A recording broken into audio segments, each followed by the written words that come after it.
Same same आलू भजा खाई बोर ହେଇଗଲେ କି ଆଜି ଆପଣମାନଙ୍କ ପାଇଁ ଆଣିଛି ଗୋଟେ ନୂଆ ରେସିପି।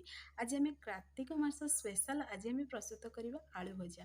ତ ବିନା ପିଆଜ ରସୁଣରେ ବନିବ, ବହୁତ ସ୍ୱାଦିଷ୍ଟ ବନିବ ଆଉ ତାର ସ୍ପେଶାଲ ମସଲା ସହିତ ବନିବ। ତ ଥରେ ସେଇ ମସଲାଟି ହିଁ ଆମେ ଏଡ୍ କରିକି ବନେଇବା, ଆଉ ଏକ୍ସଟ୍ରା କିଛି ବି ଏଡ୍ କରିବାନି, ବହୁତ ସ୍ୱାଦିଷ୍ଟ ଲାଗିବ। ଥରେ ବନେଇଲେ ଦେଖିବେ ସବୁବେଳେ ବନେଇ ଖାଇବାକୁ ଇଚ୍ଛା ହବ। ରୁଟି, ଭାତ, ପରଟା ସବୁଥିରେ ଦେଖିବେ ବହୁତ ସ୍ୱାଦିଷ୍ଟ ଲାଗିବ। ପଖାଳ ସହିତ ତ କେତେବେଳେ ଭାତ ସରିଯିବ ଜାଣି ହିଁ ପାରିବେନି। ତ ଚାଲନ୍ତୁ ଲେଟ୍ ନ କରି ରେସିପିଟି ଆଜି ଆମେ ପ୍ରସ୍ତୁତ କରିବା। ଆଶା କରୁଛି ଆଜିର ଭିଡ଼ିଓଟି ଆପଣମାନଙ୍କୁ ପସନ୍ଦ ଆସିବ। ନମସ୍କାର, ଜୟ ଜଗନ୍ନାଥ ପାଇଁ ଝିଲେଇ କୁକିଂକୁ ଆପଣମାନଙ୍କୁ ଅନେକ ଅନେକ ସ୍ୱାଗତ। ପ୍ରଥମେ ଆମେ କିଛି ଆଳୁ ନେବା। ତ ଦେଖନ୍ତୁ ଏଠି ମୁଁ କିଛି ଆଳୁ ନେଇଛି, ଯେତିକି ଆଳୁରେ ଆପଣମାନେ ବନେଇବାକୁ ଚାହିଁବେ ସେ ଅନୁସାରେ ଆଳୁ ନେବେ। ତ ଆଳୁରୁ ଏଠି ମୁଁ ଚୋପାକୁ ବିଲକୁଲ ବି ବାହାର କରିନି। ତ ବିନା ଚୋପାକୁ ବାହାର କରି ଆଜି ଆମେ ପ୍ରସ୍ତୁତ କରିବା ଆଳୁ ଭଜା। ତ ଏ ଟ୍ରିକ୍ରେ ଥରେ ବନେଇକି ଦେଖୁ, ଆଳୁ ଚୋପା ସହିତ ଆଳୁକୁ ଭାଜିକିରି ଦେଖିବେ ବହୁତ ସ୍ୱାଦିଷ୍ଟ ଲାଗିବ। ମାନେ ଆଳୁ ଭଜାର ସ୍ୱାଦକୁ ହିଁ ବଢ଼େଇ ଦେବ ଏ ଆଳୁ ଚୋପା ଥାଇକି ଯଦି ପ୍ରସ୍ତୁତ କରୁଛନ୍ତି ତ ଦେଖନ୍ତୁ ଏଇଭଳି ଆଳୁକୁ ମୁଁ ପିସେସ୍ରେ କଟିଂ କରିଛି। ମାନେ ଯେମିତିକି ଲମ୍ବା ପିସେସ୍ ବି ରହିବ, ଆଉ ଦେଖିବେ ଟିକେ ବହଳିଆ ବି ରହିବ। ତ ଏଇଭଳି ପ୍ରୋସେସ୍ରେ ଆମେ କଟିଂ କରିଦେବା। ଆପଣମାନଙ୍କ ମନ ପସନ୍ଦ ଅନୁସାରେ ଆପଣମାନେ ଏଠି କଟିଂ କରିପାରିବେ। ତ ସେମ୍ ପ୍ରୋସେସ୍ରେ ଆମେ ଆଳୁ ସବୁତକ କଟିଂ କରି ଗୋଟେ ଆମେ ବାଉଲରେ ରଖିଦେବା। ତାକୁ 4ରୁ 5 ଥର ପର୍ଯ୍ୟନ୍ତ ଟିକେ ଭଲସେ ଧୋଇଦେବା। ତ ଦେଖନ୍ତୁ କେତେ ସାରା ପୁରା ମାଟି ଅଛି, ଯେହେତୁ ଆମେ ଚୋପା ସହିତ ଆଳୁକୁ ଆଜି ବନାଉଛନ୍ତି। ତ ଦେଖନ୍ତୁ କଲର୍ ବି ଟିକେ କେମିତି ଦେଖାଯାଉଛି। ତ କ'ଣ କଲି ନା, ମୁଁ ଏଠି 4ରୁ 5 ଥର ପୁରା ଆଳୁକୁ ଭଲସେ କ୍ଲିନ୍ କରି ଧୋଇଦେଲି।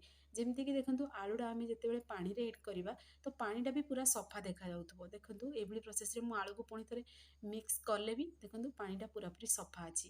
ତ ଏଇଭଳି ପ୍ରୋସେସ୍ରେ ଆଳୁକୁ ଭଲସେ ଟିକେ ଧୋଇଦେବେ। ଧୋଇ ସାରିବା ପରେ ଆକୁ ଆମେ ଏବେ ସାଇଡ଼୍ରେ ରଖିଦେବା। ତ ଏବେ ଚାଲନ୍ତୁ ଆଗ ପ୍ରଣାଳୀ ଆମର ପ୍ରସ୍ତୁତ କରିବା। ପ୍ରଥମେ କ'ଣ କରିବା ନା, ଗୋଟେ ପେନ୍ ନେବା। ସେଇଥିରେ ଆପଣମାନେ ଚାହିଁଲେ ରିଫାଇନ୍ ତେଲ ବି ଏଡ୍ କରିପାରିବେ, ସୋରିଷ ତେଲ ବି ଏଡ୍ କରିପାରିବେ। ତ ଅଳ୍ପ ଟିକେ ମୁଁ ଦେଖନ୍ତୁ ଏଇଥିରେ ପେନ୍ରେ ମୁଁ ଏଡ୍ କରିଛି ଏବେ ରିଫାଇନ୍ ତେଲ, କିନ୍ତୁ ଆଗକୁ ମୁଁ ଏଡ୍ କରିବି ସୋରିଷ ତେଲ, ଆପଣମାନଙ୍କୁ ମୁଁ ସେୟାର କରିବି। ତ ଦେଖନ୍ତୁ ତେଲଟା ପୁରା ଗରମ ହେଇସାରିବା ପରେ ଅଳ୍ପ ଟିକେ ଆମେ ଗୋଟେ ଚାମଚ ସେଥିରେ ବାଦାମ ଏଡ୍ କରିବା, ଅଳ୍ପ ଟିକେ ନଡ଼ିଆକୁ ଏଡ୍ କରିବା। ତ ନଡ଼ିଆର ଫ୍ଲେଭର, ବାଦାମର ଫ୍ଲେଭର ଏଇ ରେସିପିରେ ବହୁତ ବଢ଼ିଆ ଲାଗିବ। ଆଉ ଗୋଟେ ଚାମଚ ଜିରା, ଗୋଟେ ଚାମଚ ଧନିଆ, ଗୋଟେ ଚାମଚ ସୋରିଷ ଏଡ୍ କରିବା, ଖଣ୍ଡେ ଅଦା ଏଡ୍ କରିବା। ଯେହେତୁ ମୁଁ ବିନା ପିଆଜ ରସୁଣ ବନାଉଛି ତ ମୁଁ ଏଠି ମାନେ ରସୁଣକୁ ସ୍କିପ୍ କରିଦେଇଛି। ଆପଣମାନେ ଚାହିଁଲେ ଏହି ସମୟରେ ରସୁଣ ପିଆଜ ବି ଏଡ୍ କରିବେ, ତ ବହୁତ ସ୍ୱାଦିଷ୍ଟ ଲାଗିବ। ତ ପୁଣି ଥରେ ଆମେ ଅଳ୍ପ ଟିକେ କଞ୍ଚା ଲଙ୍କା ଏଡ୍ କରିବା, ଆଉ ପୁଣି ଥରେ ଅଳ୍ପ ପୁଦିନା ପତ୍ର ଆଉ ଧନିଆ ପତ୍ର ଏଡ୍ କରିବା। ପୁଦିନା ପତ୍ର, ଧନିଆ ପତ୍ର ଏଠି ପୁରାପୁରି ଅପସନାଲ୍ ଅଛି, କିନ୍ତୁ ଯଦି ପାଖରେ ଅଛି ତାହେଲେ ଏଡ୍ କରନ୍ତୁ, ଦେଖିବେ ବହୁତ ସ୍ୱାଦିଷ୍ଟ ଲାଗିବ। ଏଇଥିରେ ପୁଦିନା ଆଉ ଧନିଆର ଫ୍ଲେଭରଟା ବହୁତ ବଢ଼ିଆ ଲାଗେ ଆଳୁ ରେସିପିରେ। ପୁଣି ସେଥିରେ ନଡ଼ିଆ, ବାଦାମ ଏଡ୍ ଅଛି। ଆଉ ଦେଖିବେ ଧନିଆଟା ଟିକେ ଯଦି ହାଲକା ଭାଜି ହେଇଯିବ ତାହେଲେ ଦେଖିବେ ବହୁତ ସ୍ୱାଦିଷ୍ଟ ଲାଗେ। ଟିକେ ଆକୁ ଆମେ ଥଣ୍ଡା ହେବାକୁ ଟିକେ ସାଇଡ଼୍ରେ ରଖିଦେବା। ତ ଏବେ ଚାଲନ୍ତୁ ଆମର ଆଗ ପ୍ରଣାଳୀ ପ୍ରସ୍ତୁତ କରିବା। ପ୍ରଥମେ ଗୋଟେ କରେଇ ନେବା, ସେଇଥିରେ ଏଡ୍ କରିଦେବା ସୋରିଷ ତେଲ। ଯେତିକି ତେଲ ଖାଇବେ ସେ ଅନୁସାରେ ସେଥିରେ ତେଲ ଏଡ୍ କରିବେ। ତ ଏଠି ମୁଁ ଏଇ ସମୟରେ ଏଡ୍ କରିଛି ସୋରିଷ ତେଲ। ପ୍ରଥମରେ ଯେତେବେଳେ ଆମେ ମସଲା ପାଇଁ ଭାଜିଥିଲେ, ସ୍ପେଶାଲ ମସଲାଟା ବନେଇବା ପାଇଁ ସେଥିରେ ରିଫାଇନ୍ ତେଲ ଏଡ୍ କରିଥିଲି। ତ ଆପଣମାନେ ଚାହିଁଲେ ଦୁଇଟା ଯାକ ରିଫାଇନ୍ ତେଲରେ ବି ବନେଇ ପାରିବେ ଭଜାଟା, ପୁଣି ସୋରିଷ ତେଲରେ ବି ବନେଇ ପାରିବେ। ତ ଏଠି ପୁଣି ଦେଖନ୍ତୁ ପ୍ରଥମେ ଆଳୁକୁ ଏଡ୍ କରିଦେବା ତେଲ ଗରମ ହେଇସାରିବା ପରେ, ଆଉ ସ୍ୱାଦ ଅନୁସାରେ ଦେଇଦେବା ଲୁଣ। ଏଇଭଳି ଆମେ କଭରକୁ ବନ୍ଦ ନ କରି ଖୋଲା ହିଁ ଭାଜିବା। ଏଇଭଳି ଦେଖିବେ ଖୋଲା କଭରକୁ ବନ୍ଦ ନ କରି ଯଦି ଭାଜିବେ ତାହେଲେ ଆଳୁଟା ଦେଖିବେ ଭଜାଟା ଖାଇବାକୁ ଟେଷ୍ଟି ଲାଗିବ।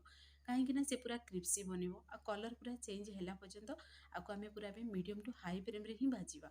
ତ ଗ୍ୟାସ୍ ଆଞ୍ଚକୁ ଦେଖିବେ ଯଦି ସ୍ଲୋ କରିଦେବେ ତାହେଲେ ଆଳୁର ପାଣି ପୁରା ବାହାରି ପଡ଼ିବ, ଆଉ ଖାଇବାକୁ ଏତେ ଟେଷ୍ଟି ଲାଗିବନି, ଲଟପଟିଆ ବନିଯିବ। ଯେହେତୁ କ୍ରିପ୍ସି ଭଜାଟେ ବନାଉଛନ୍ତି ସେଇଭଳି ପ୍ରୋସେସ୍ରେ ବନେଇବା। ତ ଦେଖନ୍ତୁ ଥଣ୍ଡା ହେଇସାରିବା ପରେ ମିକ୍ସରରେ ଆମେ ଗ୍ରାଇଣ୍ଡିଙ୍ଗ କରି ଗୋଟେ ଖଦରା ପେଷ୍ଟ ବନେଇବା। ଧ୍ୟାନ ରଖିବେ ଫାଇନ୍ ପେଷ୍ଟ ବନେଇବେନି। ଯଦି ଖଦରା ପେଷ୍ଟ ବନେଇବେ ତାହେଲେ ଦେଖିବେ ଆଳୁ ଭଜାଟାରେ ଯଦି ଏଡ୍ କରିବେ ପାଟିକି ଅଳ୍ପ ଟିକେ ବାଦାମ ଲାଗୁଥିବ, ନଡ଼ିଆ ଲାଗୁଥିବ, ତ ଖାଇବାକୁ ବହୁତ ସ୍ୱାଦିଷ୍ଟ ଲାଗେ। ସେଥିପାଇଁ ମୁଁ ଏଠି ଖଦରା ପେଷ୍ଟ ବନେଇଛି। ଆପଣମାନେ ଚାହିଁଲେ କୁଟୁଣୀ ସାହାଯ୍ୟରେ ବି କୁଟିକିରି ବନେଇ ପାରିବେ, ବା ହେମଦସ୍ତା ସାହାଯ୍ୟରେ।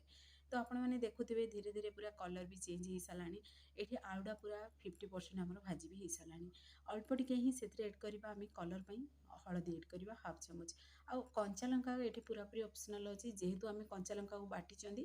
ତ ଏଇଥିରେ ଆମେ ଆଉ କିଛି ମସଲା ଯେହେତୁ ଏଡ୍ କରିବାନି, ମାନେ ଯେମିତିକି ଲଙ୍କାଗୁଣ୍ଡ ହଉ କି ଘରର ବେଶୀ ଗରମ ମସଲା ହଉ ବିଲକୁଲ ଏଡ୍ କରିବାନି। ସେଥିପାଇଁ ମୁଁ ଅଳ୍ପ ଟିକେ ଆଉ ଟିକେ କଞ୍ଚା ଲଙ୍କା ଏଡ୍ କରିଛି।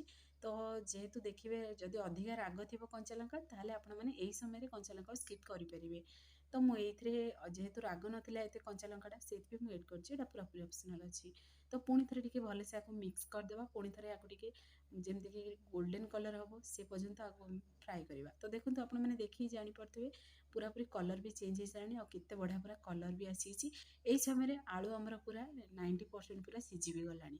ତ ଆଳୁ ସିଝି ସାରିବା ପରେ ଆମେ ସେଇଥିରେ ଏଡ଼୍ କରିଦେବା ଯେଉଁ ସ୍ପେଶାଲ୍ ବଟା ମସଲାଟା ବନେଇକି ରଖିଥିଲେ ନା, ସେଇ ମସଲାଟାକୁ ଆମେ ଏଡ଼୍ କରିଦେବା। ଏଡ଼୍ କରିକିରି ଆମେ ପୁଣି ଥରେ ଟିକେ ଭଲସେ ମିକ୍ସ କରିଦେବା। ଏଇ ମସଲାଟି ଯଦି ଆପଣମାନେ ଏଡ଼୍ କରୁଛନ୍ତି ଏଇଥିରେ ଆଉ କିଛି ବି ମସଲା ଦରକାର ନାହିଁ। କି ଏମିତିରେ ଦେଖିବେ ବିନା ପିଆଜ ଆପଣମାନେ ଆକୁ ଯାହାକୁ ବି ବନେଇକି ଦେବେ ନା, ମାନେ କେହି ବି ଜାଣିପାରିବେନି ଯେ ଆପଣମାନେ ଆକୁ ବିନା ପିଆଜ ରସୁଣରେ ବନେଇଛନ୍ତି। ଯଦି ଛୋଟ ଛୁଆମାନେ ଏମିତିରେ ଆଳୁ ଭଜା ତ ଦେଖିବେ ସେମାନଙ୍କର ଫେଭରେଟ୍ ହେଇଥାଏ। ତ ଥରେ ଏଇଭଳି ପ୍ରୋସେସ୍ରେ ବନେଇକି ଦିଅନ୍ତୁ, ଘରେ ବି ଦେଖିବେ ସମସ୍ତେ ପସନ୍ଦ କରିବେ। ନୂଆ ସ୍ୱାଦରେ ବନିବ, ବହୁତ ସ୍ୱାଦିଷ୍ଟ ଲାଗିବ ଖାଇବା ପାଇଁ। ଆଉ ଯଦି ପଖାଳ ସହିତ ଖାଉଛନ୍ତି ପଖାଳ ଡବଲ ଖାଇବେ। ଆଉ କେତେବେଳେ ପଖାଳ ସରିଯିବ ଜାଣି ହିଁ ପାରିବେନି। ଆଉ ରୁଟି, ନାନ୍, ପରଟା ସବୁଥିରେ ଏଇ ରେସିପିଟି ଆପଣମାନେ ଖାଇପାରିବେ। ଏଇ ରେସିପିରେ ଦେଖିବେ ସୋରିଷ ଧନିଆର ଫ୍ଲେଭର ବି ବହୁତ ବଢ଼ିଆ ଲାଗେ। ତ ଫାଇନାଲି ଦେଖନ୍ତୁ ଆମର ରେସିପିଟି ବନିକି ରେଡ଼ି ହେଇସାରିଲାଣି। ଆପଣମାନେ ଘରେ ଆକୁ ନିଶ୍ଚୟ ଟ୍ରାଏ କରନ୍ତୁ। ଆଉ ଲାଷ୍ଟରେ ଅଳ୍ପ ଟିକେ ଆମେ ଧନିଆ ପତ୍ରକୁ କଟିଂ କରି ଏଡ଼୍ କରିବ। ଏଇଟା ପୁରାପୁରି ଅପସନାଲ୍ ଅଛି। ଏଡ଼୍ କରିକି ପୁଣି ଥରେ ଟିକେ ଭଲସେ ମିକ୍ସ କରିଦେବା। ଦେଖନ୍ତୁ ତାର ବାସ୍ନାରେ ପୁରା ଘର ଆମର କମ୍ପି ଉଠୁଥିଲା, ବହୁତ ସ୍ୱାଦିଷ୍ଟ ଲାଗୁଥିଲା। ଏଇ ରେସିପିଟି ମୁଁ ଥରେ ବନେଇଥିଲି, ବହୁତ ଟେଷ୍ଟି ଥିଲା। ତ ମୁଁ ଭାବିଲି ଆପଣମାନଙ୍କ ପାଇଁ ସେୟାର କରିବି ଏ ରେସିପିଟି ମୁଁ ଆପଣମାନଙ୍କୁ। ତ ମୁଁ ସେଇଥିପାଇଁ ଏ ରେସିପିଟି ଆଜି ସେୟାର କରିଛି। ବହୁତ ଟେଷ୍ଟି ବି ଥିଲା। ସୁପର ଟେଷ୍ଟି ଆଳୁ ଭଜା ରେସିପିଟି ଆମର ବନିକି ରେଡ଼ି ହେଇସାରିଛି। ତ ଆପଣମାନେ ଏଇ ତରିକାରେ ଘରେ ନିଶ୍ଚୟ ଟ୍ରାଏ କରନ୍ତୁ। ଆପଣମାନେ ଯଦି ଘରେ ବନାଉଛନ୍ତି ଆପଣମାନଙ୍କର ଅନୁଭୂତି ମୋ ସହିତ ସେୟାର କରନ୍ତୁ। ଫ୍ରେଣ୍ଡସ୍, ଆପଣମାନେ ଯଦି ଏ ଭିଡ଼ିଓଟି ମୋର ପସନ୍ଦ ଆସିବ ସାଙ୍ଗମାନଙ୍କୁ ସେୟାର କରନ୍ତୁ, ଲାଇକ୍ କରନ୍ତୁ। ଚ୍ୟାନେଲରେ ଯଦି ନୂଆ ଅଛନ୍ତି ଚ୍ୟାନେଲକୁ ମୋର ସବସ୍କ୍ରାଇବ୍ କରିଦିଅନ୍ତୁ, ବେଲ୍ ଆଇକନ୍କୁ କ୍ଲିକ୍ କରିଦିଅନ୍ତୁ। ଯାହାଫଳରେ ମୋର ସବୁ ଭିଡ଼ିଓ ନୋଟିଫିକେସନ୍ ପ୍ରଥମେ ଆପଣମାନଙ୍କୁ ପହଞ୍ଚିବ। ମୁଁ ଏମିତି ଇଜି ଭିଡ଼ିଓ ନେଇ ଆସିବି, ଆପଣମାନେ ଦେଖିକି ଘରେ ନିଶ୍ଚୟ ଟ୍ରାଏ କରନ୍ତୁ। ଆଉ ଯଦି ଫେସବୁକ୍ ପେଜ୍ରେ ଦେଖୁଛନ୍ତି ତାହେଲେ ଫେସବୁକ୍ ପେଜ୍ ମୋର ଫଲୋ କରନ୍ତୁ। ଇନଷ୍ଟାଗ୍ରାମରେ ଦେଖୁଥିଲେ ନା ଫଲୋ କରିବାକୁ ଜମାରେ ଭୁଲନ୍ତୁନି। ତ ଆପଣମାନେ ଘରେ ନିଶ୍ଚୟ ଟ୍ରାଏ କରନ୍ତୁ। ସେ ପର୍ଯ୍ୟନ୍ତ ରହୁଛି। ପୁଣି ଏକ ନୂଆ ରେସିପି ନେଇ ଆସିବି। ନମସ୍କାର, ଜୟ ଜଗନ୍ନାଥ।